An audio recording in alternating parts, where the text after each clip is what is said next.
18 का। तुम तो बोले थे 22 तारीख होगी बोले बारिश। कौन था यार, कौन था वो कल जो 22 वाला था? अच्छा ये छोटी बोली थी 22 का हो तो आज ही हो गई तो चलो ठीक है। हाँ कल ही मतलब जो भी है। अब रुको मुझे याद करने दो। 1918 आपने दूसरा अधिवेशन वो कर लिया, ठीक है। देखो एक बार वापस से इसको करो। आपके पास लास्ट टॉपिक क्या पढ़ा था तुमने? कुमाऊं परिषद किया था ना।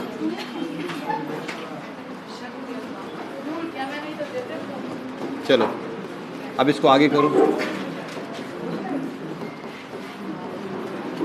ये देखो ये आपने कल वाली क्लास में किया। कुमाऊं परिषद बनाया गया था 1916 में। और कुमाऊं परिषद कहाँ पर स्थापित हुआ था? नैनीताल में, है ना। तो नैनीताल में कुमाऊं परिषद की स्थापना। उसके बाद तुमने कुमाऊं परिषद के 2 अधिवेशन कर लिए थे ना। पहला अधिवेशन कुमाऊं परिषद का हुआ 1917 में और 17 वाला अधिवेशन कहाँ पर हुआ था? अल्मोड़ा में हुआ। फिर उसके बाद 1918 का अधिवेशन ये आपका हल्द्वानी में हुआ, ठीक है। कल वाली क्लास में आपने यही किया था 1918 का हल्द्वानी अधिवेशन। तो जो दूसरा अधिवेशन था कुमाऊं परिषद का हल्द्वानी वाला, इस अधिवेशन में कुली बेगार प्रस्ताव पारित किया गया कि 2 साल में कुली बेगार को खत्म कर दो। तो 1918 के हल्द्वानी अधिवेशन में मेन बात क्या हुई? तो जो कुली बेगार और जंगलात, कुली बेगार को और जंगलात वाला जो प्रस्ताव था इसको पारित कर दिया गया। ये आपने कल तक कर दिया था ना 1918 तक। अब दूसरे अधिवेशन की समाप्ति के बाद कुमाऊं परिषद के लोग महात्मा गांधी से मिलने पहुंचे थे नागपुर, कलकत्ता। वहां से उन्होंने गांधी जी को न्योता भी दिया। तो दूसरे अधिवेशन में अल्टीमेटम कितने समय का है? 2 साल का। मतलब इन्होंने कहा है कि 2 साल का टाइम है आपके पास। तो 18 में प्रस्ताव पारित हुआ तो 2 साल कब होंगे? 1920 में। तो 20 तक तो कोई टेंशन नहीं है, तब तक तो अधिवेशन करते रहो। तो अब आप टॉपिक डालो दूसरे अधिवेशन के बाद तृतीय अधिवेशन, कुमाऊं परिषद का तीसरा अधिवेशन। आज तीसरे अधिवेशन को कवर करो पहले। कुमाऊं परिषद का तृतीय अधिवेशन, ये आप टॉपिक डालो। कुमाऊं परिषद का तीसरा अधिवेशन। चलो कुमाऊं परिषद का तीसरा, 2 अधिवेशन आप कर चुके हो। अब करना कुमाऊं परिषद में के द्वारा आयोजित किया जाने वाला तीसरा अधिवेशन। तीसरा अधिवेशन कब हुआ? तो फिर आंसर होगा 1919 में। और तीसरा अधिवेशन कहाँ आयोजित किया गया? कोटद्वार में। कोटद्वार में क्यों किया गया? कोटद्वार में क्योंकि अभी तक होने वाले अधिवेशन वो सब कुमाऊं में ही हो रहे थे। तो गढ़वाल वालों की कुमाऊं परिषद से एक नाराजगी तो चल रही थी स्टार्टिंग से ही। गढ़वाल वाले जैसे नाम को लेकर के बहुत कॉन्शियस थे कि आपने नाम कुमाऊं परिषद रख दिया, गढ़वाल नाम नहीं रखा। उसके बाद 1919 में कोटद्वार में, गढ़वाल में, ये पहली बार था जब कुमाऊं परिषद का अधिवेशन कोटद्वार में। वो बताओ पहले अधिवेशन का अध्यक्ष गरम था कि नरम? नरम। दूसरे अधिवेशन में भी बहाना लगा दिया। अब तीसरे अधिवेशन में पूरे चांसेस थे कि इस बार अधिवेशन का अध्यक्ष कोई गरम दल का व्यक्ति बनेगा। और गरम दल के लोग हमेशा चाहते थे कि कुमाऊं परिषद की अध्यक्षता हरगोविंद पंत करे। तो जब तीसरा अधिवेशन कोटद्वार में हुआ तो इस अधिवेशन में खूब सारी बातें, मैं आपको लास्ट में पॉइंट लिखवा दूंगा, आप एक बार समझो कि यह अधिवेशन ना बहुत सारे ड्रामे से भरा हुआ अधिवेशन है, 1919 का अधिवेशन। इस अधिवेशन की प्रमुख बातें क्या क्या है? सबसे पहले जब कोटद्वार में ये तीसरा अधिवेशन हुआ तो इस अधिवेशन से पहले एक नाम बहुत ज्यादा चर्चाओं में था, बद्रीदत्त पांडे। क्यों? कल वाली क्लास में हमने किया था ना कि बद्रीदत्त पांडे जो है उसने खुद का अखबार निकाल दिया था, शक्ति, क्योंकि अल्मोड़ा अखबार बंद हो चुका था। और अल्मोड़ा अखबार के बाद बद्रीदत्त पांडे 1918 से खुद का अखबार निकाल रहे थे, शक्ति। और शक्ति अखबार में बद्रीदत्त पांडे भर भर के अंग्रेजों की विरोध कर रहे थे। तो अंग्रेजों की नाक में दम किया हुआ था बद्रीदत्त पांडे ने। तो कुमाऊं परिषद का अधिवेशन जब कोटद्वार में हुआ 1919 में, तो इस अधिवेशन में कुमाऊं वाले गाड़ी में बैठ के पहुंच गए कोटद्वार। और जो कुमाऊं कमिश्नर था परसी विंगम, वो बहुत ज्यादा टेंशन में था कि कहीं बद्रीदत्त पांडे कुछ गड़बड़ ना कर दे। इसलिए अंग्रेजों के द्वारा तीसरे अधिवेशन से पहले कुछ कुछ बातें करी गई। क्या क्या बातें? देखो, एक तो अंग्रेजों ने इस अधिवेशन से ठीक पहले कोटद्वार के अंदर हिंदू और मुस्लिम के संप्रदाय का बीज बो दिया। हिंदू मुस्लिमों को अलग अलग करने के लिए सरकार ने वहां पर ऐसी कुछ गतिविधियां करनी शुरू करी जिससे हिंदू मुस्लिम एक दूसरे से अलग हो जाए। दूसरा, इस अधिवेशन से पहले ही अंग्रेजों ने एक प्लान बनाया कि जैसे ही गाड़ी से बद्रीदत्त पांडे उतरेगा इसको गिरफ्तार कर दो। तो जो कोटद्वार का थानेदार था उसका नाम था बालादत्त, तब बालादत्त नाम के थानेदार को कहा गया कि कुमाऊं परिषद के लोग जैसे ही कोट द्वार में पहुंचेंगे वैसे ही आपको सबसे पहला काम क्या करना है, बद्रीदत्त पांडे को गिरफ्तार करना है। फिर कहते हैं 1919 में तीसरा अधिवेशन शुरू हुआ। अधिवेशन के शुरू होते ही, जैसे ही अधिवेशन स्टार्ट हुआ, सबसे पहले कुमाऊं परिषद के आदमी गाड़ी से उतरे। बद्रीदत्त पांडे जैसे ही गाड़ी से उतरा अतः उसको थानेदार बालादत्त ने उसको गिरफ्तार कर दिया, क्योंकि यही उसको ऑर्डर मिले हुए थे। थानेदार बालादत्त जब इसको पकड़ के ले जा रहा था तो ये भी लड़ा, ये भी थोड़ा सा उसके साथ हो गई ना कहा सुनी। इसने कहा भाई क्यों पकड़ रहा है, मैं गलत क्या कर रहा हूँ, हमारे तो कुमाऊं परिषद का अधिवेशन है और ये हमारा अधिकार है, हम ऐसा कर सकते हैं। तो इसको जब जबरदस्ती पकड़ के ले जाया जा रहा था ना, तो थोड़ा सा कहा सुनी बद्रीदत्त पांडे और बालादत्त ठेकेदार नहीं थानेदार, हाँ, इन दोनों के बीच थोड़ा सा कहा सुनी हुई। क्यों बताओ कि जो बद्रीदत्त पांडे था, इस बद्रीदत्त पांडे ने बालादत्त नाम के इस दरोगा को कहा कि दरोगा जी ऐसे पकड़ के मत ले जाओ मुझे और ज्यादा इतराओ मत, एसआई का पेपर मैंने भी दिया था, ये कह दिया इसने। इन्होंने कहा तो ठीक है तुम दरोगा हो ना, लेकिन पेपर तो मैं, फॉर्म तो मैंने भी भरा था। हाँ मेरे लगी नहीं नौकरी इसलिए मैं राजनीति में आ गया, अदरवाइज भरा तो मैंने भी था। अब इनके आपस में डिस्कशन हो रहा, तो इसने इससे पूछा कि कब भरा, कौन से बैच में, तो इसने भी कह दिया यही 2000 क्या चल अभी 24 वाले बैच। तो उसने कहा अच्छा 2024 वाले बैच। अब ये गिरफ्तारी रुकी हुई है, अभी ये पकड़ के ले जा रहा था उसको जेल, लेकिन अब डिस्कशन चल रहा है आपस में। तो बद्रीदत्त पांडे ने उसे पूछ दिया बालादत्त दरोगा को कि तू ये बता एसआई वाले पेपर नंबर कितने थे तेरे, तो इसने बता दिया कुछ 250। तो इसने कहा मेरे कौन से ज्यादा कम थे, 237 थे मेरे पास, 2 नंबर से बाहर हुआ मैं। तो बद्रीदत्त पांडे ने इसको पूछ लिया बालादत्त दरोगा को कि तूने सेल्फ स्टडी करी कि कोचिंग, तो इसने कहा कोचिंग। तो इसने इसको पूछा तूने क्या किया, इसने कहा मैंने भी कोचिंग। तो इसने इसको पूछा कहाँ से, इसने बोला शिक्षा कोचिंग। अब ये था दूसरा। अब उसने कहा तूने कहाँ से करी, उसने कहा शिक्षा कोचिंग। ये एक ही कोचिंग के निकल गए ये दोनों के दोनों। तो उसने कहा यार दिखा रही तो कौन से बैच में था, उसने कहा यही वाला, छोटा वाला जो कहाँ बैठता था, तो उसने कहा पीछे। अब आया उसको ध्यान, ये तू ही था वो छिदर पीछे वाला। अरे भाई, अतः दोनों ने हाथ उत मिलाए। अतः उसने कहा भाई देख यार बैचमेट है तू, तेरा और मेरा गुरु एक ही है, जैसे तुम सबका गुरु हूं मैं, तो तुम आपस में सब के सब कहलाते हो गुरु भाई। तुम भी तो आपस में भाई हो, तुम्हारा भी रिश्ता जम जाता है। जिनका गुरु एक ही होता है उसको गुरु भाई कहते हैं। तो बेसिकली हुआ क्या था कि बद्रीदत्त पांडे का जन्म हुआ था हरिद्वार में और बालादत्त दरोगा भी रहता था हरिद्वार में। ये दोनों लोग एक ही विद्यालय से शिक्षा प्राप्त किए थे। यहाँ इनकी एक दूसरे से जान पहचान लग गई। जब जान पहचान लगी तो बालादत्त दरोगा ने कहा अब मैं तुझे गिरफ्तार नहीं कर सकता, तो मेरा दोस्त हो गया ना। और कहते हैं सिर्फ इस बात को लेकर के कि भाई हमारा गुरु एक ही है, बालादत्त दरोगा ने बद्रीदत्त पांडे को रिहा कर दिया। अंग्रेज और परेशान, क्योंकि वो चाहते थे बद्रीदत्त पांडे रिहा ना हो। तो ऐसा कहा जाता है कि इस अधिवेशन की एक बड़ी विशेषता क्या रही, गुरु परंपरा या गुरु प्रेम की परंपरा के लिए ये अधिवेशन जाना गया कि मतलब गुरु दोनों का सेम था, इसलिए बालादत्त दरोगा ने बद्रीदत्त पांडे को रिलीज कर दिया। एक बड़ी बात। अब बद्रीदत्त पांडे जैसे ही अधिवेशन में पहुंचा तो हिंदू मुस्लिमों के बीच जो दंगे फैलाए जा रहे थे अंग्रेजों के द्वारा, बद्रीदत्त पांडे ने एक झटके में इन दंगों को भी समाप्त कर दिया। वो आया, उसने एक बहुत बड़ा भाषण वहां पर दिया और उससे हिंदू मुस्लिम साथ हो गए। तब से हिंदू मुस्लिम एकता का प्रणेता भी बद्रीदत्त पांडे को कहा जाने लगा। तो तीसरे अधिवेशन के अभी शुरू नहीं हुआ, पर शुरू होने से पहले ही ये सब ड्रामा चल रहा था। तो अधिवेशन से पहले ही गुरु प्रेम की परंपरा दिखाई दी। अधिवेशन के शुरू होने से पहले ही हिंदू मुस्लिम एकता का समाचार या एक संदेश समाज को दिया गया। इन दोनों घटनाओं के होने के बाद अधिवेशन शुरू हुआ। ये कोट द्वार का मैदान था, यहाँ पर अधिवेशन हो रहा था। अधिवेशन में सबसे इंपॉर्टेंट पद कौन सा है, अध्यक्ष।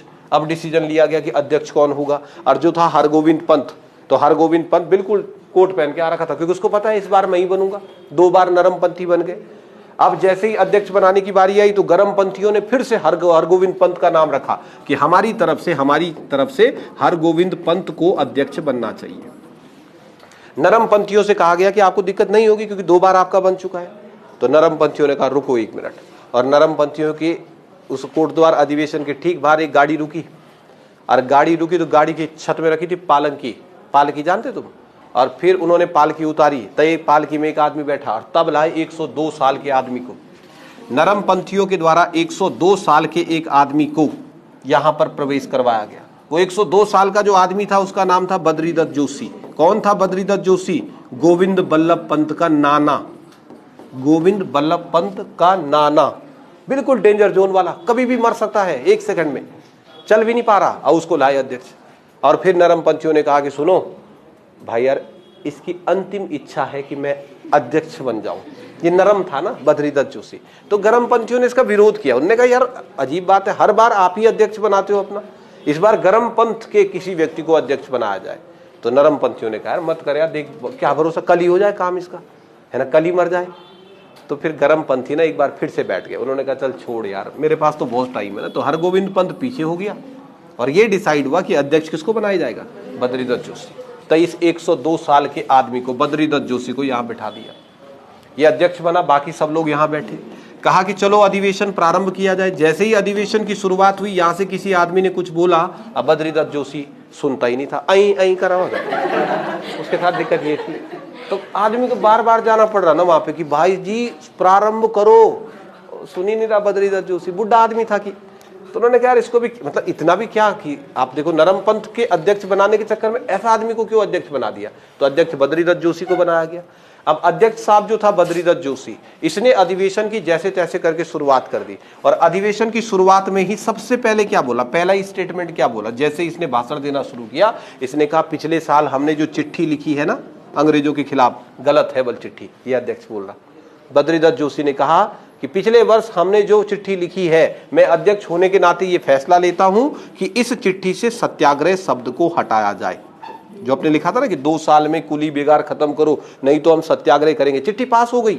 लेकिन अब तीसरे अधिवेशन में बद्रीदत्त जोशी जो अध्यक्ष था, उस अध्यक्ष साहब ने कह दिया कि भैया ऐसा है कि पिछले साल जो चिट्ठी पारित हुई, वो चिट्ठी में से सत्याग्रह शब्द हटाया जाएगा, सेवा में श्रीमान लिखा जाएगा, सत्याग्रह की जगह कृपा करे लिखा जाएगा।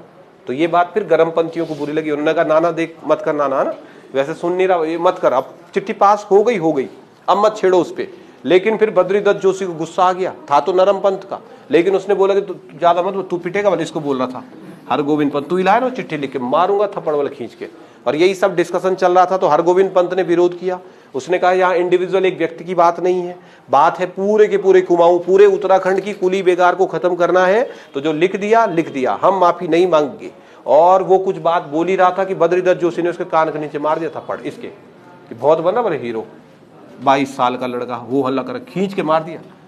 तो हरगोविंद पंत को गुस्सा आया ना, थोड़ा नाना टाइप के थे ना, उन्होंने कहा मत कर नाना, यार मत करना, ऐसे क्यों कर रहा, एक तो चिट्ठी में लिखी हुई बातों को बदलने की बात कर रहा, ऊपर से थप्पड़ भी मार दे रहा। और नाना ने दूसरा मार दिया, तब तक एक और मार दिया, क्या कर देगा बोल तू।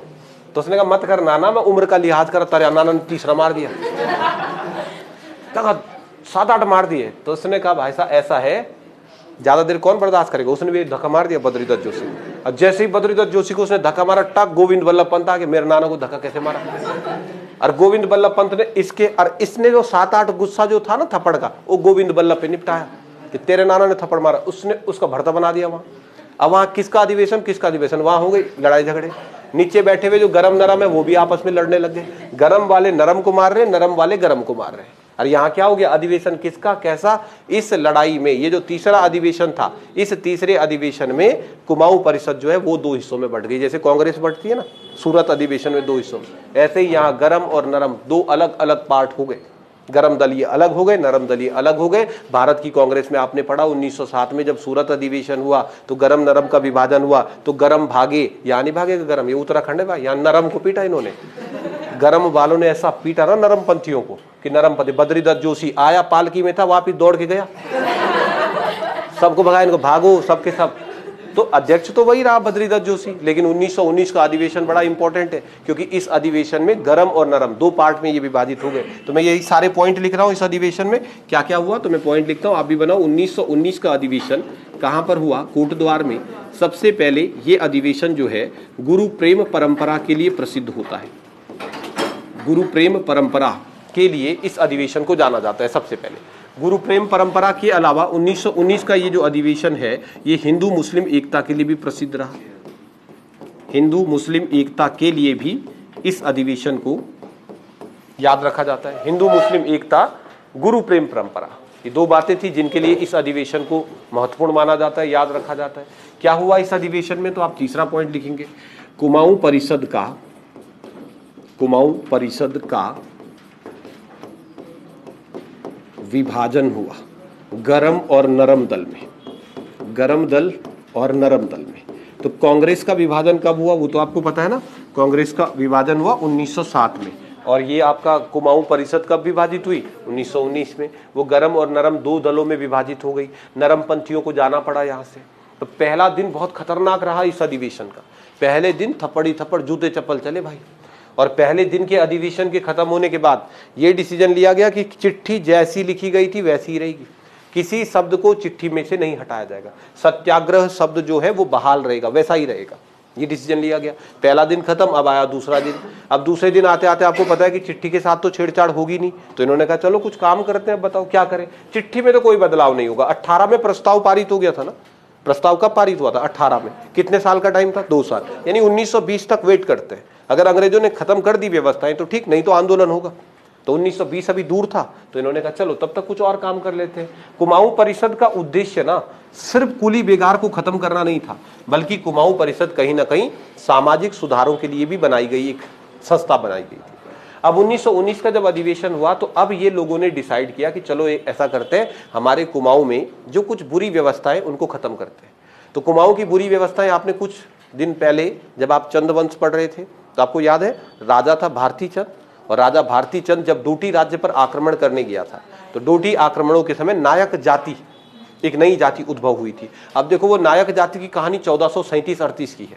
तो 1437-38 में नायक जाति का उद्भव हुआ। नायक जाति की महिलाएं 1437-38 ईस्वी से वेश्यावृत्ति कर रही थी, और अभी वो दौर आ गया कि 1918-19 में हम लोग पहुंच गए।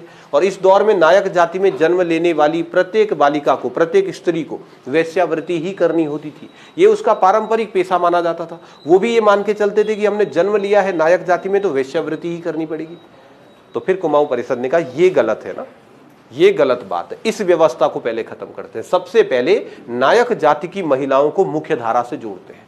इसलिए तीसरे अधिवेशन में सबसे महत्वपूर्ण जो निर्णय लिया गया वो ये कि हम नायक जाति के सुधार के लिए एक आंदोलन करेंगे। तो तृतीय अधिवेशन में सबसे महत्वपूर्ण निर्णय क्या लिया गया? 1919 ईस्वी के अंदर इसी अधिवेशन के साथ ही नायक सुधार आंदोलन प्रारंभ हुआ। नायक सुधार आंदोलन उत्तराखंड में नायक सुधार आंदोलन कब प्रारंभ होता है? तो आप आंसर देंगे 1919। या फिर किस अधिवेशन में नायक सुधार आंदोलन को प्रारंभ करने का निर्णय लिया गया? तो आपका आंसर होगा तीसरे अधिवेशन में। 1919 का जो अधिवेशन था इसमें यह निर्णय लिया गया कि नायक जाति की महिलाओं को मुख्य धारा से जोड़ो। इसके लिए नायक सुधार आंदोलन 1919 में प्रारंभ हुआ। कैसे? तो सबसे पहले कुमाऊं परिषद के लोगों ने 1919 ईस्वी के अंदर नायक सुधार समिति का गठन किया। कुमाऊं परिषद के जितने मेंबर थे उन सब लोगों ने अपने कुछ लोगों को मिलाकर के एक समिति बनाई। उस समिति को नाम दिया गया नायक सुधार समिति। तो आपको प्रश्न आए परीक्षा में कि नायक सुधार समिति का गठन कब हुआ था?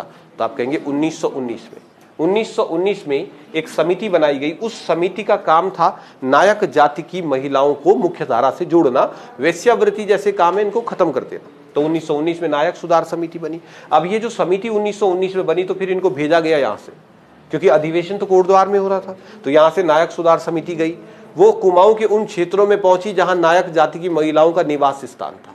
जब वो वहां पहुंचे तो उन्होंने नायक जाति की महिलाओं को समझाया कि वेश्यावृत्ति आपका पारंपरिक पेशा नहीं है, बल्कि भारती चंद की एक गलती की वजह से आप इस पेशे में आ गए। तो अभी तो भारती चंद है नहीं, तो खत्म करो इस व्यवस्था को।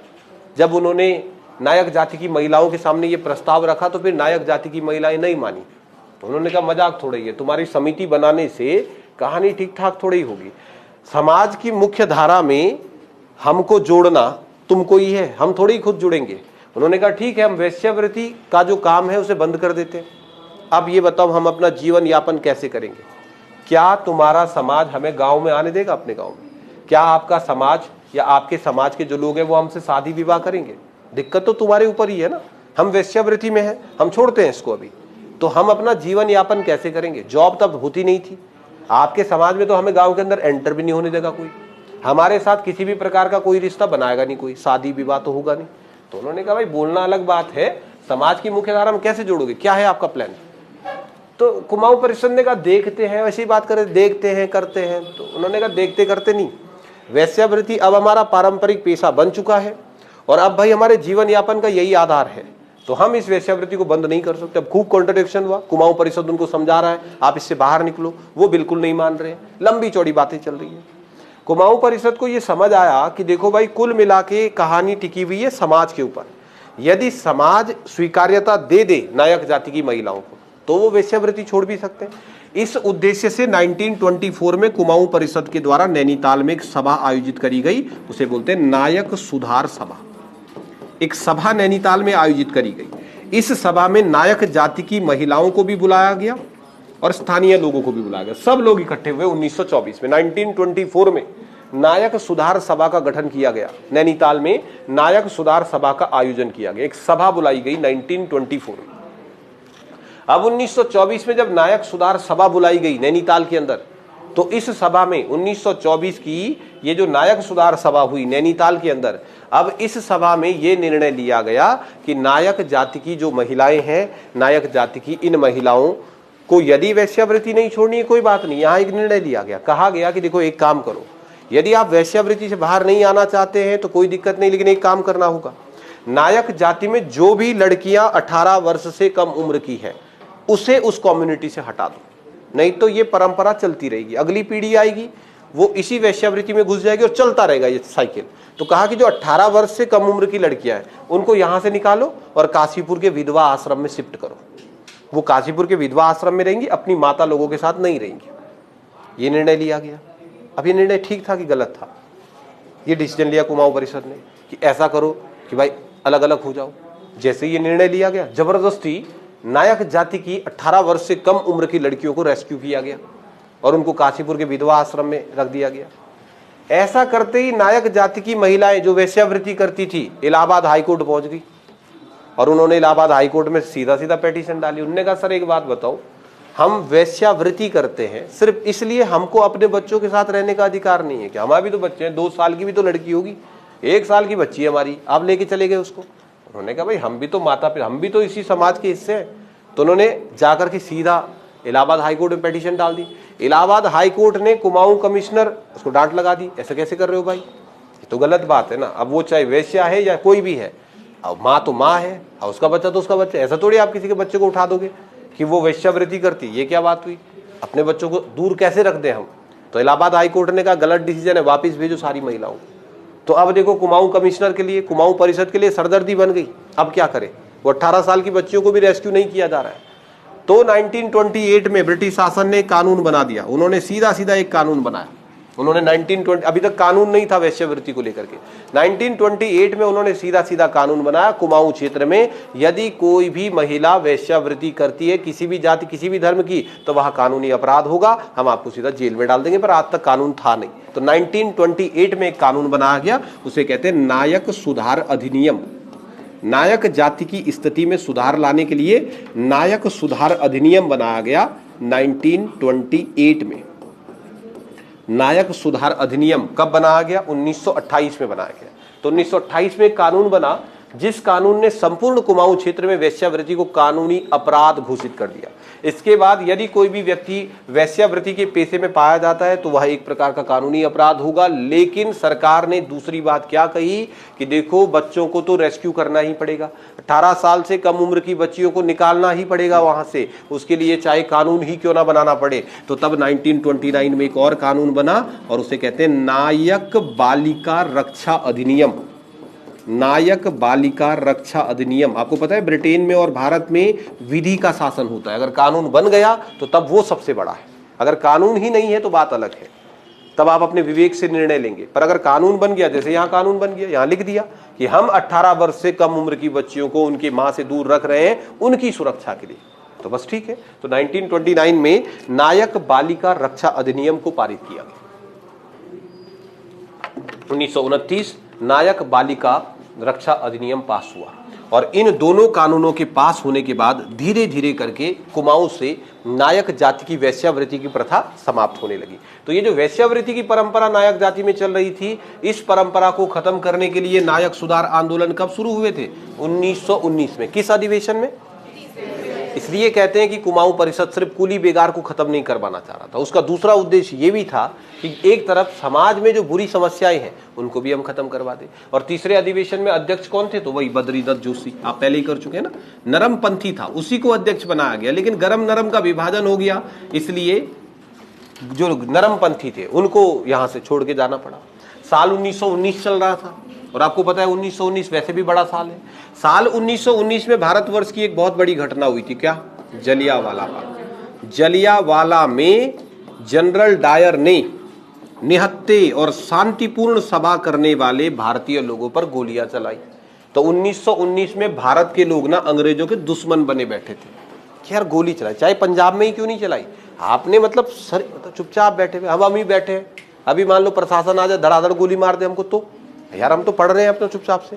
तो जलियांवाला बाग की वजह से 1919 ईस्वी के अंदर भारतवर्ष में स्थितियां बहुत विहंगम बनी हुई थी। लोग बहुत गुस्से में थे, ब्रिटिश शासन को लेकर के प्रत्येक व्यक्ति गुस्से में था। कांग्रेस ने इस बात का फायदा उठाया। कांग्रेस ने कहा कि हम अपना अधिवेशन 1919 वाला कहां करेंगे? जलियांवाला बाग में ही करेंगे, जहां पर गोलियां चली वहीं पर हमारी इस बार का अधिवेशन होगा। तो 1919 का अधिवेशन कहां हुआ? अमृतसर में, अमृतसर के जलियांवाला बाग में हुआ ना 1919 का अधिवेशन। तो 1919 में अधिवेशन जलियांवाला बाग में। क्यों? कि जब भीड़ आएगी ना तो देखो राष्ट्रवाद से कितने लोग जुड़ेंगे।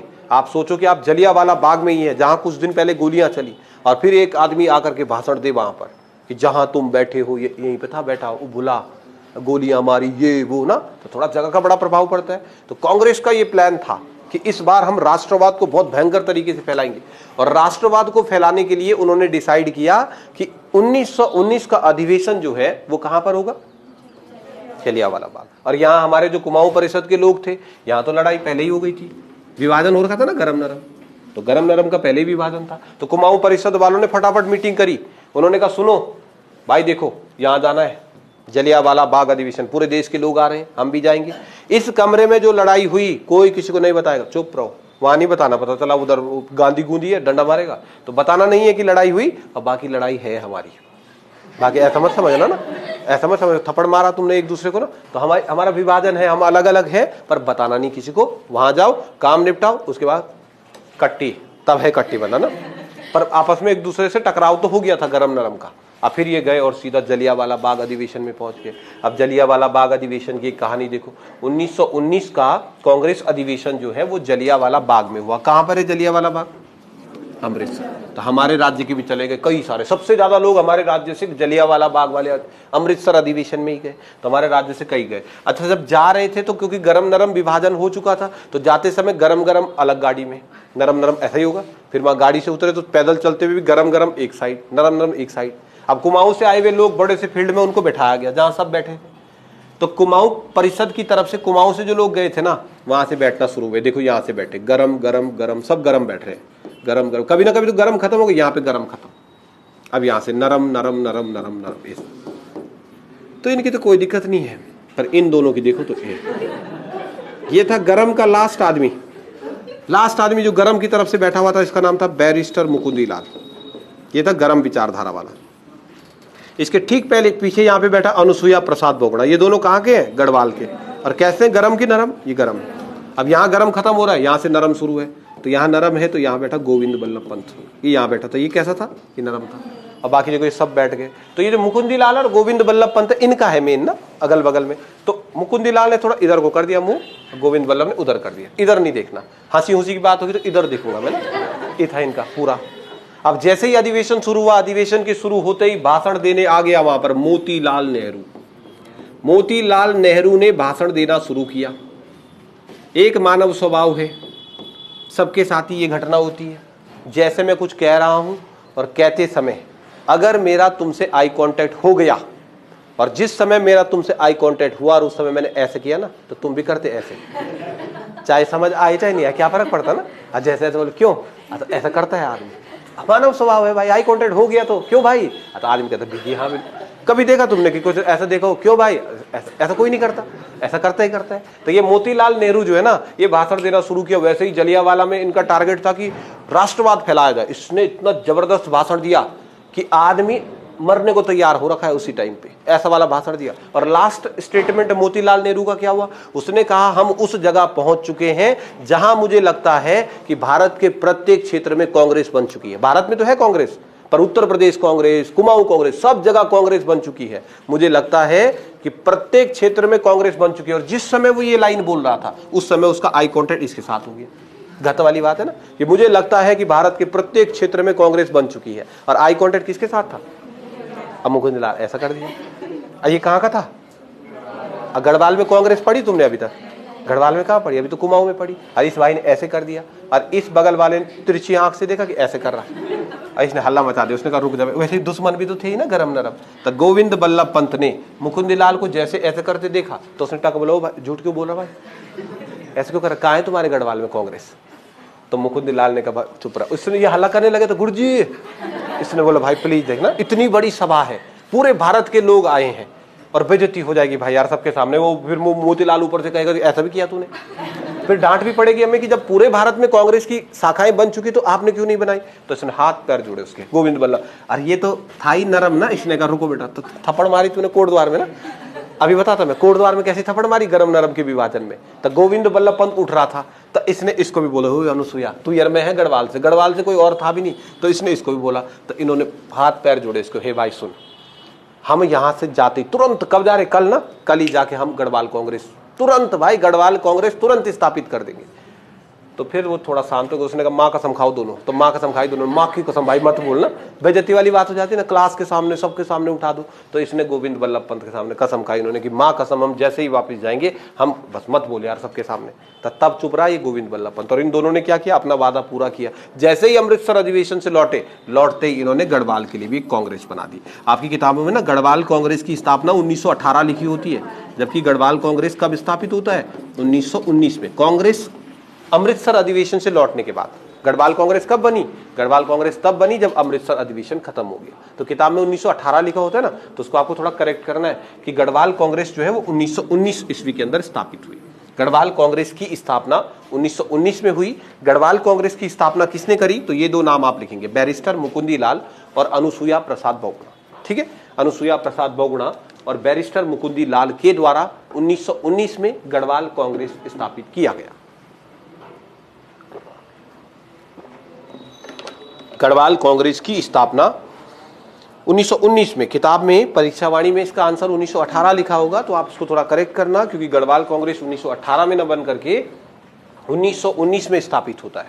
तो 1919 में गढ़वाल कांग्रेस स्थापित किया गया। अब देखो कुमाऊं वालों की तो कांग्रेस है ही है, अब गढ़वाल वालों के लिए भी कांग्रेस बन गई। एक है कुमाऊं की कांग्रेस, एक है गढ़वाल की कांग्रेस। तो अब गढ़वाल की कांग्रेस बन गई, कुमाऊं की कांग्रेस बन गई, और फिर ये क्लियर हो गया, जो राष्ट्रीय स्तर पर कांग्रेस पार्टी है ना, अब उसको ये क्लियर हो गया कि ठीक है जी यहाँ पर दो कांग्रेस, एक गढ़वाल कांग्रेस, दूसरा कुमाऊं कांग्रेस।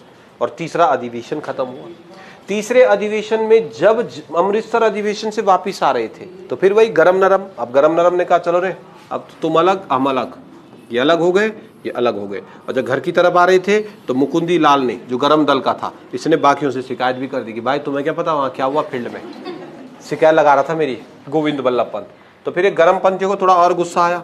हर गोविंद पंत ने इसको बोला, गोविंद बल्लभ पंत को बचपन से के दोस्त थे ना, तो हर गोविंद पंत ने कहा नहीं इसकी आदत भी है बोले ऐसी ना।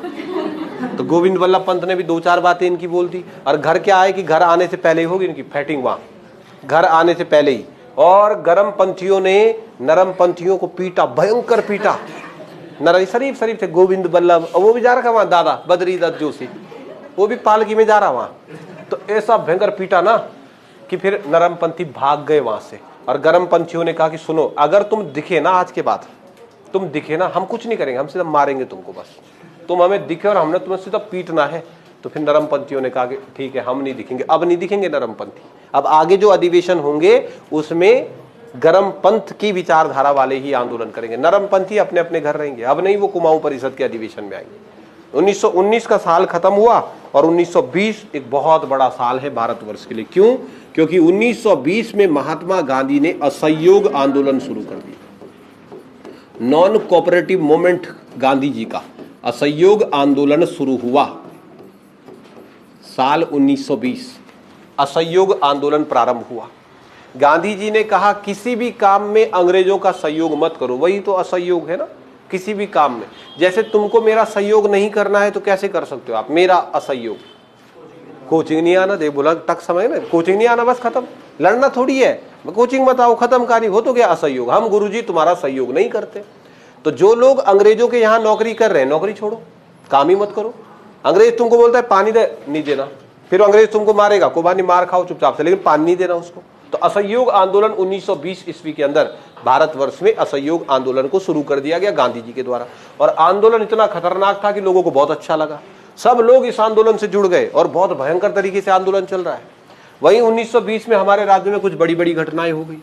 1920 ईस्वी के अंदर जवाहरलाल नेहरू नाम का ये आदमी, जवाहरलाल नेहरू बाई पहुंचे मसूरी। क्यों? गर्मियों का महीना था इसलिए आ गए, जैसे तुम जाते हम जाते, घूमने जा रखे थे मसूरी। जवाहरलाल नेहरू 1920 में मसूरी पहुंच गए गर्मियों के दिनों में छुट्टी काटने के लिए। मसूरी के एक होटल में गए, सेवाई होटल में। जिस होटल में जवाहरलाल नेहरू रुके थे उसी होटल में अफगानिस्तान से आए हुए कुछ मंत्री भी रुके हुए थे। एक्चुअल में 1920 ईस्वी में जो ब्रिटिश सरकार थी, अंग्रेजों की जो सरकार थी, वो अफगानिस्तान की सरकार से कुछ डिस्कशन करना चाहती थी और डिस्कशन करने के लिए, मीटिंग करने के लिए मसूरी को चुना गया।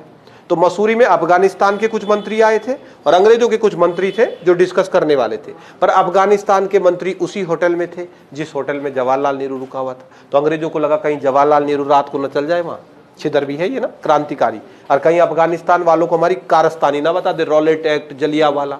इसलिए अंग्रेजों ने डिसाइड किया कि जवाहरलाल नेहरू को भगाओ यहां से। और अंग्रेजों के सैनिक पहुंचे और अंग्रेजों के सैनिकों ने मसूरी से जवाहरलाल नेहरू को धक्के मार के भगा दिया, भाग बोले यहां से। तो उसने कहा क्यों? उन्होंने कहा क्यों? मार थप्पड़ भगाया इसको। सब लोग मसूरी वाले खड़े हो रखे, तमाशा देख रहे सबके सब। तो जवाहरलाल नेहरू ने कई बार बोला उनको, लोगों को, अरे भाई मदद करो मेरी। तो मसूरी वालों ने कहा है कौन, पहले ये तो बता, मदद तो तब करे, कौन है? इसने कहा मैं नेहरू। तो उन्होंने कहा नेहरू है चाहे कोई है, जाने दो रे इसको। और अंग्रेजों ने भगा दिया जवाहरलाल नेहरू को। तो गुस्से में आया जवाहरलाल नेहरू मसूरी से देहरादून, उन्होंने उसको भगा के देहरादून भेज दिया। और जब जवाहरलाल नेहरू गुस्सा में आया ना देहरादून, तो यहाँ आके नारे लगाने लग गया। उसने जोर जोर से नारे लगाए, भारत माता की, यही लगाते थे नारा। अरे सुन चल रहा माहौल क्या की, भारत माता की, अपना आप ही बोल रहा, जय भी पीछे से, यहाँ जय ही नहीं बोल रहा कोई, इधर वाला क्षेत्र शांत पड़ा हुआ। तो तब वो जवाहरलाल नेहरू यहाँ आया और उसने यहाँ के लोगों से बात करी कि हे भाई लोग, तुम इसी दुनिया के हो क्या, भारत के हो? तो ये कह रहे थे नहीं, देहरादून के हैं वाले। उसने कहा तुम भारत के हो कि नहीं हो? तो ये कह रहे हम तो देहरादून के हैं। अरे उसने कहा भाई देश। तब इन्होंने सुना अच्छा देश वो क्या होता है, तो तब लगा कुछ आइडिया ना। तब ये जवाहरलाल नेहरू ने देहरादून के लोगों को मोटिवेट किया और बताया कि भाई लोग, गांधी का नाम सुना है? तो इन्होंने कहा हाँ वो तो सुना है। तब इसने बताया उसका एक आंदोलन शुरू हो रखा है, असहयोग, किसी का सहयोग नहीं करना है, तुम भी करो इस आंदोलन को शुरू। तब देहरादून के लोगों ने असहयोग आंदोलन स्टार्ट किया। नेहरू जी खूब भाषण लगाते लगाते गला सूख गया, बेचारे को प्यास लग गई। तो उसने कहा पानी दो, तो पानी भी नहीं दे रहे थे, असहयोग बल। तो समझाना पड़ा कि असहयोग मतलब हमारा नहीं है, अंग्रेजों का नहीं करना सहयोग, हमारा क्यों नहीं करना, हम कोई नहीं दे रहा पानी ना। तो 1920 ईस्वी में जवाहरलाल नेहरू ने क्या किया, तो आप पॉइंट लिखना, 1920 में दून राजनीतिक सम्मेलन का आयोजन किया गया।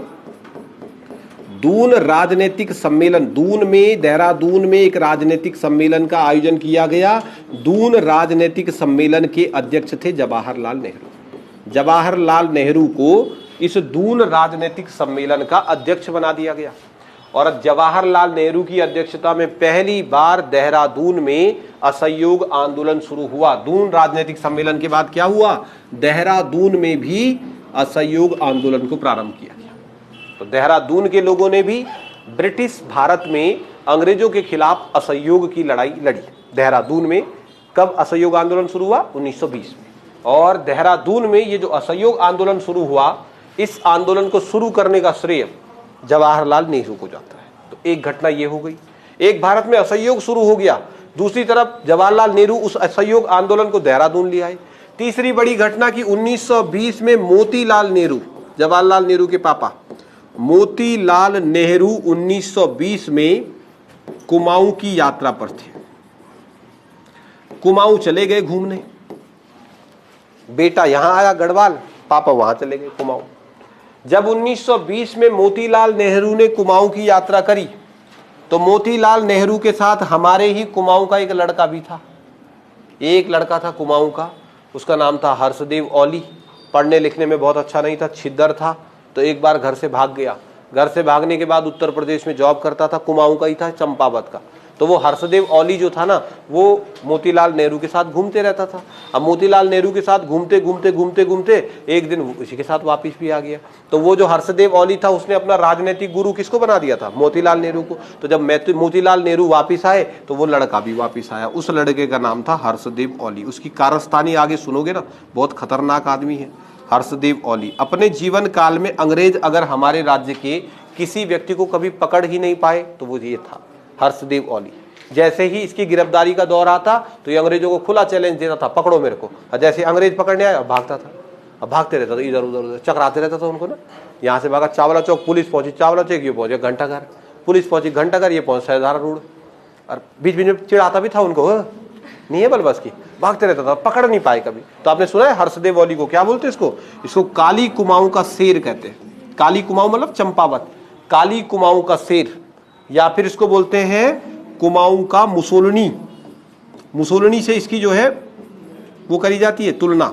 इसे काली कुमाऊं का मुसोलिनी या काली कुमाऊं का शेर कहा जाता है। तो काली कुमाऊं का शेर या काली कुमाऊं का मुसोलिनी कहा जाने वाला मोती क्या हर्षदेव औली। हर्षदेव औली को कुमाऊं का, काली कुमाऊं का शेर या फिर कुमाऊं का मुसोलिनी, ये इसके लिए दो नाम यूज किए गए।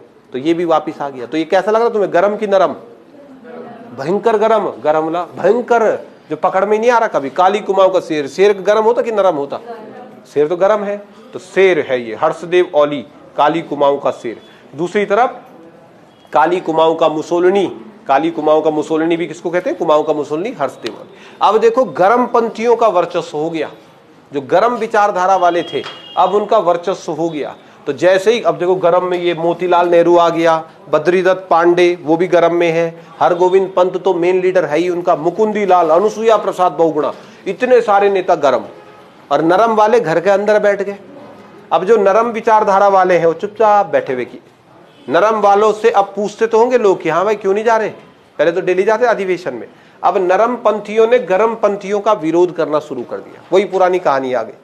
अब जो नरम विचारधारा वाले थे वो चुपके ना गरम वालों के खिलाफ बोल रहे थे। लेकिन समाज उस अवस्था में पहुंच गया था जहां सबको ये महसूस हो रहा था कि नरम के चक्कर में कुछ नहीं होगा भाई, जो होगा वो गरम के चक्कर में ही होगा। तो लोग कौन सी विचारधारा अपना रहे थे कि नरम वाले आए, नरम वाले आए और नरम वाले उनको सुनाते थे ऐसा तैसा ये वो सो। तो लोगों ने ये डिसाइड किया कि हाँ बोलो बस, हाँ एक कहानी सुनाता हूं मैं तुम्हें, और जीवन में उस सिद्धांत को हमेशा यूज करना, कभी जीवन में असफलता नहीं मिलेगी। एक ही सिद्धांत है बस, लेकिन उसके पीछे चलना। अज्ञानी पुरुष नहीं चलता उसके पीछे। एक कहानी सुना रहा मैं तुम्हें, क्योंकि मैं इस कथा से प्रभावित हूं और मैं अपने जीवन में इसी कथा को फॉलो करता हूं। कुमाऊं के लोगों ने भी इसी कहानी के अनुसार 1920 में सब बिहेवियर कर रहे थे। क्या है कथा? एक था जंगल, जंगल में एक गधा था, गधा, और उसी जंगल में एक बाघ भी रहता था। एक दिन दोपहर गर्मियों के टाइम बाघ टकाटक सोया हुआ था नदी किनारे। अब गधा आया वाला, अब गधा ने बाघ को बोला कि हे बाघ, सारी की सारी घास जो हरी थी लाल हो गई। अब बाघ शौक हो गया ना, उसने कहा लाल कैसे हो गई? तो बाघ दौड़ दौड़ के आया, उसने घास देखी, घास तो हरी थी। तो उसने कहा पागल हो गया क्या, मजाक कर रहा हूं, हरी तो है। तो गधे ने कहा चल तेरी आंख खराब हो गई, ये देख लाल रंग की घास। तो बाघ को लगा लाल कहाँ है? तो गधे ने कहा लाल है रे भाई। तो बाघ गया और उसने मुंह धुल के लाया। अब मुंह धुल के लाया, देखा, उसने कहा यार मेरे को तो हरी ही लग रही। तो गधे ने कहा बेटा मोतियाबिंद हो गया तेरे को, तेरी आंख खराब होगी, तेरे सच सच में हरी हरी दिख रही है ये। तो इसने कहा हाँ माँ कसम यार हरी दिख रही, हरी तो है। तो गधे ने कहा नहीं नहीं नहीं लाल है ये, लाल। तो 2 दिन हो गए और 2 दिन तक 50 बार कभी बाघ डॉक्टर में जा रहा, कभी आंख में ड्रॉप डाल रहा, कभी मुंह धुल रहा, कभी चश्मा लगा रहा, लेकिन घास तो उसको हरी दिख रही थी। लेकिन गधा कह रहा था गया तेरी आंख ही खराब हो गई, बल तेरे को रंग ही नहीं दिख रहे, खराब हो गई तेरी आंख। तो बाघ बड़ा टेंशन में आया। तो बाघ इस गधे को पकड़ के ना शेर के पास ले गया, क्योंकि शेर जंगल का राजा होता ना। तो बाघ पकड़ के ले गया शेर के पास, और शेर को कहा उसने सर 2 दिन हो गए मैं आंख नहीं झपक पाया, ये आया था मेरे घर और इसने कहा कि देखो घास ऐसे लाल हो गई ये वो सो। अब आप घास को देखो और आप डिसाइड करो कि कौन सही है कौन गलत है। जो गलत है सजा भी मिलनी चाहिए उसको। तो शेर ने बाघ के वहां आते ही सबसे पहले गधा को बोल तू घर जा, वाली गधा को चुपचाप से घर भेज दिया और अपने सैनिकों को आदेश दिया कि इस बाघ के ना 50 कोड़े मारो, 50, 1-2 भी नहीं 50 कोड़े मारो। तो बाघ शौक हो गया, उसने कहा सर मेरे को 50 कोड़े क्यों मार रहे?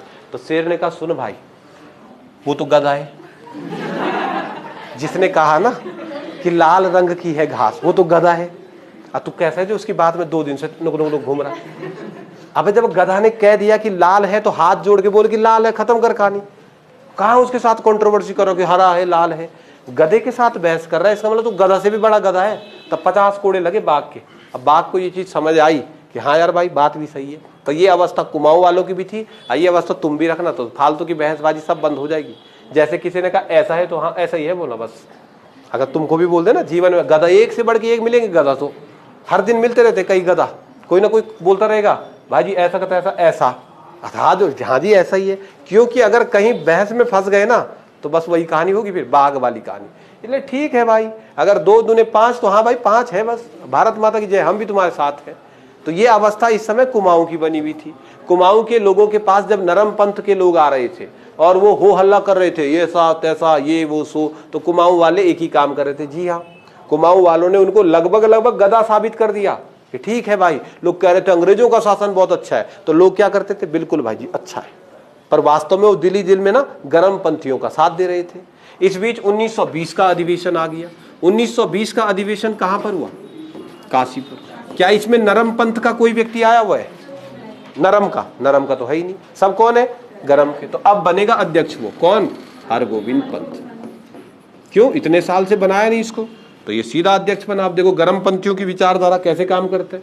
1920 का अधिवेशन काशीपुर में आयोजित किया गया और इस अधिवेशन की अध्यक्षता हरगोविंद पंत ने करी। जैसे ही ये अधिवेशन शुरू हुआ, 1920 वाला अधिवेशन जैसे ही शुरू हुआ, अधिवेशन के शुरू होते ही हरगोविंद पंत ने कहा चलो, क्या अधिवेशन, चलो 2 साल हो गए हैं, 18 में प्रस्ताव पारित हुआ था, 2 साल हो गए हैं, फालतू का भाषण भूषण नहीं चलेगा, सीधा करो आंदोलन शुरू।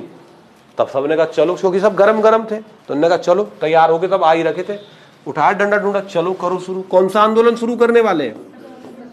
सत्याग्रह। तो सबने कहा चलो, पहले बताओ करना कहां से शुरू, पहला प्रश्न ये था। तो उन्होंने कहा कहीं से भी कर लो, यहीं से कर लो, काशीपुर से ही कर लो। तो उन्होंने कहा चलो ठीक है करो। अब सब बोल रहे थे एक दूसरे करो, पर करना कैसे पता किसी को नहीं ना। पिछली बार पता है गांधी जी पे गए थे तो गांधी जी ने तो बताया नहीं, तो उन्होंने कहा करो, तो उन्होंने करो कैसे करो, अब पता तो है ही नहीं सत्याग्रह करते कैसे, डंडा मारना किसी को, होता क्या है सत्याग्रह में, करते क्या है इसमें पता ही नहीं है। तो इन्होंने कहा एक काम करो चुपचाप देखो, अब ना मत कर, बेइज्जती होगी, नरम पंथी घर में बैठे हुए, कहीं हम फेल हुए ना वो भयंकर हंसेंगे हम पे, इसलिए एक काम करो चलो गांधी जी से मिलने। और कहते हैं इन्होंने कहा कि सबसे पहले गांधी जी से मुलाकात करते हैं। पहुंचे नागपुर, नागपुर में महात्मा गांधी से भेंट करी। पिछली बार कहाँ गए थे गांधी जी को मिलने? कलकत्ता। और अब पहुंचे नागपुर। सबने सबसे आगे हरगोविंद पंत को खड़ा कर दिया। हरगोविंद पंत पीछे हो रहा, भाई तुम बात करो। उसने बोला चिट्ठी तू ही तो लाया लिख के, हमें तो पता भी नहीं कि सत्याग्रह होता क्या है, कहां से लाया पहले इस शब्द को ढूंढ के। अच्छा तूने लिखा है, तूने प्रस्ताव पारित किया, तो बात भी तू ही करेगा। तो 1920 के काशीपुर अधिवेशन के बाद हरगोविंद पंत की अध्यक्षता में गरम दलीय लोग गांधी जी से मिलने पहुंचे नागपुर। और फिर वही कहानी, लाइन लगी हुई है। और यहाँ 2-3 कैरेक्टर और मिल गए इनको फिर से कि भाई तुम क्यों आए हो, तो किसी ने कहा सत्याग्रह की अनुमति लेने। तो पूछा इन्होंने गांधी जी के बारे में ना, मिलने से पहले ही हरगोविंद पंत और बाकी लोगों ने पूछा कि भाई सुनो, अगर महात्मा गांधी से पूछे बिना सत्याग्रह करते हैं तो फिर गांधी क्या करते हैं? तो लोगों ने कहा कपाल फोड़ते, सीधा गांधी जी कपाल फोड़ते। अहिंसा वाले ना बाहर है, यहाँ बेटे भयंकर मार पड़ती है यहाँ। तो इस वजह से ना ये बहुत डर गए हरगोविंद पंत। करना क्या, देखो दिक्कत हो गई ना, तुरंत इनको एक सत्याग्रह शुरू भी करना है, कैसे करते वो भी नहीं पता, गांधी जी को बोल भी नहीं सकते कुछ, और ये सब उठापटक चल रही थी। इतने में हरगोविंद पंत का नंबर आ गया मिलने का, और गांधी जी ने मिलते ही पहला क्वेश्चन पूछ लिया, बताओ क्यों आए हो। अब वो ये बोलना चाहता था कि बापू सत्याग्रह कैसे करते हैं, लेकिन उसको फिर उसने गांधी जी के बगल में देखा पत्थर भी था रखा हुआ, उसने कहा बेटा इसी से फोड़ता होगा नहीं कपाल, डर भी लग गया उसको। तो कुछ बोले क्या ना बोले, ऐसा कसमकस में था कि वो रोने लग गया, सीधा भयंकर रोने लग गया हरगोविंद पंत ना। गांधी जी से मिलते ही अब सीधा उस अवस्था में हो कि भाई सीधा रोने लग गया। तो गांधी जी ने चुप कराया, क्या हुआ रे तेरे को, क्या हुआ? तो फिर उसने कहा कुली बेगार लेते हैं बल, कहाँ ध्रुव का पूर्व जोड़ दिया ना। उसने कहा क्या हुआ? उसने कहा सर कुली बेगार लेते हैं, हम जहाँ रहते हैं वहाँ कुली बेगार लेते हैं। तो गांधी जी ने कहा क्या होता है कुली बेगार? तो उसने कहा सामान उठाते सर, पैसा भी नहीं देते, दिन भर उनका सामान उठाओ अंग्रेजों का, कुली बेगार कहते हैं इसको, हमसे लिया जाता है। तो गांधी जी ने कहा कि मेरे हिसाब से आपको कूली बेगार नहीं देना चाहिए, मेरे हिसाब से आपको उनका सामान नहीं उठाना चाहिए। बस उसने इतना सुना, अपने टीम को बोला ओके ठीक है गांधी भाई बाई वन, सीधा भागे वहां से, चलो फटाफट चलो। धन्य ने कहा भाई अनुमति मिल गई? उसने कहा मिल तो गई अनुमति, अनुमति ही तो है। गांधी जी ने क्या कहा कि कूली बेगार नहीं देना चाहिए, और हमारा आंदोलन भी किसके खिलाफ है? उन्होंने कहा चलो भाई जी अब देख लेंगे बाद में, चलो चुपचाप से चलो। और ये सारे के सारे हरगोविंद और जितने लोग थे ना, नागपुर से सीधा पहुंचे कुमाऊं। अब देखो 1920 का जो अधिवेशन है, अधिवेशन होता है दिसंबर के महीने। अब 1920 में 25, 26, 27 तारीख अधिवेशन हुआ, फिर नागपुर गए, फिर वहां वापस लौटे, तब तक दिसंबर खत्म, जनवरी शुरू। अब आ गया आपका सीधा 1920 का साल, 21 का साल। तो 1920 का साल खत्म हुआ, 1921 का साल आया, ये नागपुर से निकले और बिल्कुल हैप्पी न्यू ईयर वाले दिन 1 जनवरी 1921 ये लोग जो नागपुर गए थे, कुमाऊं परिषद के जितने भी लोग थे, ये जो नागपुर गए थे, नागपुर से ये सारे के सारे लोग निकले और निकलने के बाद सीधा पहुंचे बागेश्वर। 1 जनवरी 1921 ईस्वी को ये कुमाऊं परिषद के जितने भी लोग नागपुर गए थे, ये नागपुर से वापस आए और बागेश्वर के एक गांव में पहुंच गए। गांव का नाम था चामी गांव। बागेश्वर के कौन से गांव पहुंचे? 1 जनवरी 1921, नया साल 1921 का, बिल्कुल हैप्पी न्यू ईयर, सब एक दूसरे को हैप्पी न्यू ईयर बोल रहे। और वहां 1 जनवरी 1921 ईस्वी को कुमाऊं परिषद के ये लोग जो गांधी जी से मिलके आए थे, ये सब लोग बागेश्वर के चामी गांव पहुंचे। सुनो क्या हुआ, चामी गांव के लोगों को इन्होंने, हरगोविंद पंत और बाकी के कुमाऊं परिषद के लोगों ने चामी गांव के लोगों को इकट्ठा किया। चामी गांव में लगभग 200-250 लोग रहते थे। अब देखो इनको पता चल गया सत्याग्रह कैसे करते हैं, तो 200-250 लोग रहते हैं। इन 200-250 लोगों को इकट्ठा किया और चामी गांव में मंदिर था, हरवा देवता का मंदिर। सारे के सारे लोगों को हरवा देवता के मंदिर में ले गए और फिर कुमाऊं परिषद के मेंबर ने, हरगोविंद पंत, बद्रीदत्त पांडे, इन्होंने कहा गांव वालों से, सुनो गांव वालों, सत्याग्रह हम शुरू कर रहे हैं। कैसे होगा सत्याग्रह? आज के बाद आप अंग्रेजों को कूली बेगार नहीं देंगे। जब अंग्रेज आपको काम पर ले जाएगा तो आप काम पर नहीं जाएंगे। जैसे तुम्हारा नंबर है कूली बेगार पर जाने का कि चलो सामान उठाओ, तो आप कहेंगे नो। फिर अंग्रेज तुम्हें मारेंगे तो मार खानी है, खूब मार खानी, पर सामान नहीं उठाना बस। चाहे वो तुमको कितना कूट दे, आप सामान नहीं उठाओगे। इसी को कूली बेगार आंदोलन कहा जाएगा। तो गांव वालों ने कहा यस सर, बिल्कुल सही बात है। तो फिर उन्होंने कहा कैसे माने? अब ये बताओ हम कैसे माने कि तुम उनका काम नहीं करोगे? खाओ कसम अपनी अपनी माँ की। और माँ की कसम तो ऐसे खाते हैं तड़ातड़, माँ की, चाचा, एक दो ऐसे भी थे, माँ पापा भाई भाई सबकी खा रहे थे। तो इनको लगा कि कैसे भरोसा करें इनको, तो मंदिर में ले गए, हरवा देवता के मंदिर में। और हरवा देवता के मंदिर में कहते हैं 250 ग्रामीणों ने एक साथ कसम खाई कि आज के बाद हम कूली बेगार नहीं देंगे। तो फिर इनको बड़ा सपोर्ट मिला। इन्होंने कहा ठीक है भाई, ऐसे ही करते, कसम खिलाओ, सबसे बढ़िया काम है, नहीं सबसे आसान काम है, कसम खिला दो लोगों को। एक बार लोगों ने देवता की कसम खा दी कि हम आज के बाद कूली बेगार नहीं देंगे, तो फिर जब देंगे ही नहीं तो कहां से होगी कहानी शुरू। तो ऐसे चामी गांव गए, वहां कसम खिलाई। फिर इसके बाद इन्होंने कहा चलो अब किस गांव चले। तो फिर इन्होंने सोचा यार कितने गांव तो जाएंगे हम, एक एक करके गांव गांव गांव जाएंगे, तो कब तक कसम खिलाते रहेंगे। इन्होंने कहा देखो जनवरी का महीना चल रहा है, बस 10-12 दिन रुको, 14 जनवरी आएगी मकर संक्रांति। और 14 जनवरी 1921, क्योंकि 14 जनवरी को क्या होता है, मकर संक्रांति। इस दिन बागेश्वर में कौन सा मेला लगता है, उत्तरायणी मेला। तो उन्होंने कहा कुछ दिन रुक जाओ, बस सब लोग आपको एक ही जगह मिलेंगे, गांव गांव जाने की जरूरत नहीं है। बागेश्वर के उत्तरायणी मेला में गढ़वाल के लोग भी आते हैं, कुमाऊं के लोग भी आते हैं। बस जैसे ही ये मेला लगेगा उधर ही सबको एक साथ कसम खिला देंगे। फिर ये दिन आया 14 जनवरी 1921। और 14 जनवरी 1921 ईस्वी को बागेश्वर के उत्तरायणी मेला में ये जितने भी कुमाऊं परिषद के लोग थे ना, ये प्लानिंग के साथ जा रखे थे। इनका पहले से ही प्लान था कि जब भीड़ बढ़ जाएगी, जैसे ही उत्तरायणी मेला हुआ, उत्तरायणी मेला के दौरान मेले में आता ना एक ऐसा वाला मोमेंट जब भीड़ भयंकर लग गई, कोई आइसक्रीम खा रहा, कोई चाउमीन खा रहा। और उत्तरायणी मेला 14 जनवरी 1921 बागेश्वर सरयू और गोमती के संगम पर बद्रीदत्त पांडे माइक लेके पहले से ही गया था। और जैसे कोई चरखी खेल रहा, कोई कुछ कर रहा, वैसे टाक बद्रीदत्त पांडे ने माइक निकाला। और माइक निकालते ही सुनो रे बोला सबको, इधर आओ रे आइसक्रीम वालों, सब आओ इधर आओ। सब भीड़ इकट्ठी हो गई। और अब बद्रीदत्त पांडे ने ऐसा जोरदार भाषण दिया, खतरनाक बद्रीदत्त पांडे ने, कि लोगों की रूह कांप गई। उसने कहा आज के बाद कूली बेगार हम नहीं देंगे। तो सब लोग चिल्लाने लगे बिल्कुल नहीं देंगे, सही बोल रहा भाई। उसने कहा चामी गांव वालों ने तो कसम खा दी, तुम भी कसम खाओ कि हम कूली बेगार नहीं देंगे। तो उसमें 1-2 गांव के प्रधान थे, सबसे आगे गांव के प्रधान होते ना, तो प्रधान कह रहे थे नहीं देंगे। तो बद्रीदत्त पांडे की नजर पड़ गई, तो उसने प्रधान को पकड़ा, इधर आ इधर आ। तुम्हें पता है रजिस्टर रहता था ऐसा बना हुआ कि 1 तारीख किसका नंबर है, 2 को किसका नंबर है, वो प्रधान पे रहता था मालगुजार। तो बद्रीदत्त पांडे ने इसको कहा अच्छा तू भी कह रहा नहीं जाएंगे, नहीं देंगे कूली बेगार, रजिस्टर तेरे पास ही तो है, अगर सच में तू है भाई मान जाएंगे तेरे को, तो रजिस्टर फेंक, क्योंकि रजिस्टर फेंका तो पता ही नहीं अब कल किसका नंबर है, परसों किसका नंबर है। तो प्रधान जी को भी आया, जो उस प्रधान जी ने फेंका तो रजिस्टर, और जैसे प्रधान जी ने रजिस्टर फेंका तो 1-2 गांव के और प्रधान थे उन्होंने भी फेंक दिया, और सभी मालगुजारों ने रजिस्टर बहा दिए और भयंकर हल्ला हो गया। सब ने कहा बिल्कुल सही कह रहा पांडे भाई, आज के बाद हम कुली बेगार नहीं देंगे। और ये खबर फैलते फैलते अंग्रेजों को पहुंच गई कि भाई 2-3 हजार लोग बागेश्वर में भयंकर उपद्रव मचा रहे हैं, वो कह रहे हैं कि कुली बेगार नहीं देंगे। और जैसे ही अंग्रेजों के पास खबर पहुंची तो अंग्रेजों ने अपने एक पुलिस कप्तान को भेज दिया सेना के साथ, डाइबिल। तो इस कमरे में भयंकर हल्ला हो रहा था, नहीं देंगे नहीं देंगे, लेकिन तरान नीचे से एक पुलिस की गाड़ी का सायरन बजा। पुलिस की गाड़ी का सायरन बजते ही निकलने लगे धीरे धीरे, 2 यहाँ से 2 वहां से, होता ही है तो कि ना, जैसे ही पुलिस आ जाए तो इनने कहा भागो रे, 2-4 यहाँ से निकल रहे थे। तो बद्रीदत्त पांडे ने कहा बेटा भागना मत, आ जा, कोई भागेगा नहीं। तो लोग कर भाई डंडा भी मारते, बोले, उसने कहा चुप, कोई नहीं मारेगा, यहीं रहूं। तो सारी भीड़ वहीं रही। फिर डाइविल आया पुलिस कप्तान अपने कुछ साथियों के साथ, डाइविल ने आते ही सीधा AK-47 राइफल निकाल दी। और अब जो पीछे डरकू रहते जो ना, उनका क्या हाल हुआ, तो थरथराहट लग गया वहां, बेटा आज लगती गोली ना। 1-2 ऐसे थे कि जिनके मुंह पे सॉरी का ऐसा रखा, उसके बदले ऐसा करे और सॉरी बोल दूं मैं, ये सब चल रहा था। और फिर कहते हैं कमिश्नर डाइविल ने बद्रीदत्त पांडे को कहा कि गोली मार दूंगा, और ये भी भाई हिम्मत के साथ आगे गया, इसने कहा मार, और चिल्ला गया उसके पीछे मार भाई, और मार। और इसके पीछे ना बद्रीदत्त पांडे के पीछे 3-4 और, मतलब कि इनका डर से बुरा हाल हो रखा कि बेटा सच न मार दे बोले। और ये भी चिल्ला गए पीछे से मार, अतरे मार, हल्ला हो गया वहां, भयंकर हल्ला हुआ। तो डाइविल ने देखा यार हम तो 100-150 है, तो डाइविल ने बंदूक वापिस रख दी।